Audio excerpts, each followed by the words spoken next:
ভাবেন 15 বছরে দেশটাকে ফোকলা বানিয়ে ফেলা হয়েছে। $234 বিলিয়ন পাচার হয়েছে। শত শত মানুষ খুন হয়েছে, গুম হয়েছে। 1 জুলাইতে মারা গেছে 1500-এর উপর।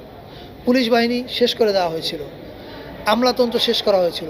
এই যে এই ধ্বংসযজ্ঞ থেকে দেশটাকে যে আবার একটা মানে রেল গাড়িটাকে যে আবার রেল লাইনে তুলে সামনে রওনা দেওয়া গেছে মাত্র 3 মাসে, এটা আমি মনে করি একটা অ্যামেজিং সাকসেস।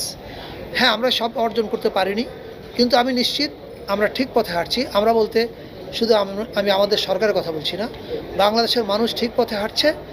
বাংলাদেশের সঠিক রাজনৈতিক আকাঙ্ক্ষা তৈরি হয়েছে এবং এই আকাঙ্ক্ষাকে উপেক্ষা করার মতো ভুল কোনো রাজনৈতিক শক্তি করবে বলে আমি বিশ্বাস করি না। বাংলাদেশে গণতন্ত্রের নামে, দেশ পরিচালনার নামে এত তামাশা হয়, রাজনীতির নামে এত তামাশা হয়, ফলে এটা তো স্যাটারের খুবই উর্বর ভূমি হওয়ার